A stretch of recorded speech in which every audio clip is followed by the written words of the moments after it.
Good morning, everybody. I'm really happy to see you all again.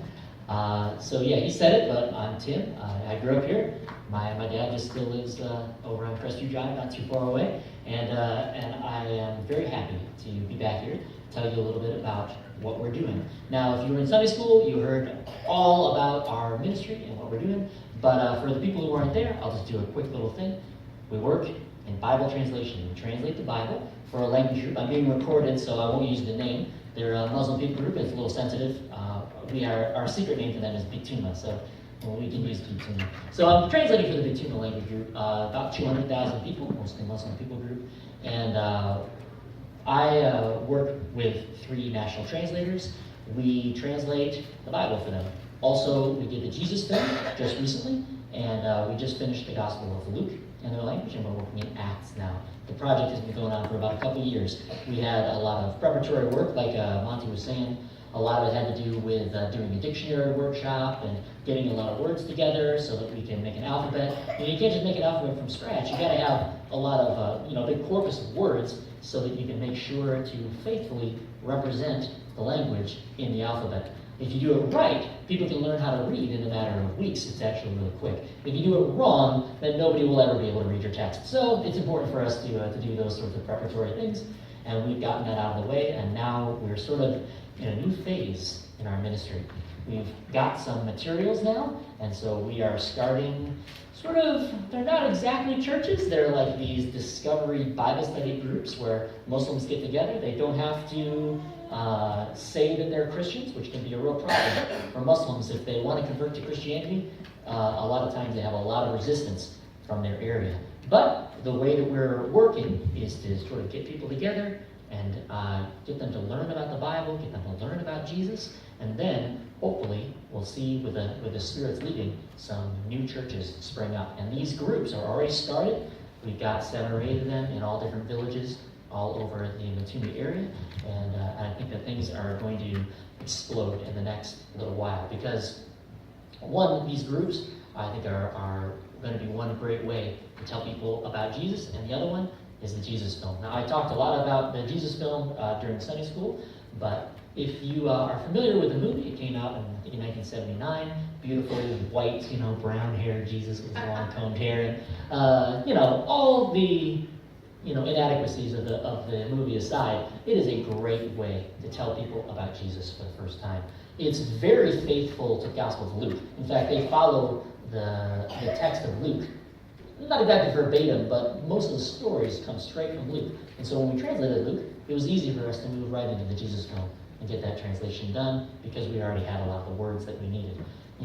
One of the major problems with translation is that you come up we call them maneno yasudiyakana. It means unknown concepts. You're talking about, okay, when we say baptism, you know what I mean, right? But baptism, we just stole that from Greek, baptizo. When we say angel, you know what I mean. But we just stole that word from Greek, angelos. It means messenger in Greek. But what does it mean, angel? Well, if you're in a language where they don't have a word for that, if you're in a language that have never seen baptism, if you're working in this sort of place, what do you do? That's a lot of our work, is trying to get new concepts to people who have never seen these kinds of concepts before. And those, it sounds hard enough to do that, but think of it, they've never even seen a cannibal before. And they don't know what priests are like, or all these different things that we take for granted in the New Testament, because we are so inundated with lots of materials. We have everything at our fingertips. Not just the Bible, but the Bible in many, many different translations, and lots of helps and commentaries, and there's things on the computer that you can use. Like Logos is a great Bible program that I use to study the text. We have lots and lots of resources available, but they have nothing. And so that's the ministry that we're doing. Like I mentioned, we finished Luke. We finished the Jesus film. We're working on Acts right now. And then after that, we're going to work on John. And we are really looking forward to a great next term. We came back in January, and we're leaving in September, Lord willing. So just in the early part of September, our home assignment is just about over. You can see that I've put on all the weight that I'm going to put on. I could probably gain about 15 pounds This is a pretty normal part for the course when we're here, but I'll lose it right away when we go back to Tanzania. I want to say thank you guys, and as a special thank you, I hope this doesn't burn. We have a gift for the church.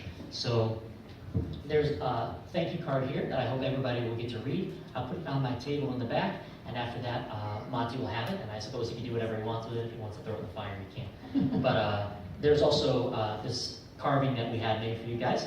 There's a friend of ours, his name is Ambrose, and he does carvings in Morogoro. Poor guy, he's got a clubfoot, so he can't really do a lot of other kinds of work. He's an excellent carver. So he made this by hand out of ebony wood, and we made this we had this made for you guys as a way to say thank you for all the years of support and friendship and prayers that we've gotten from you.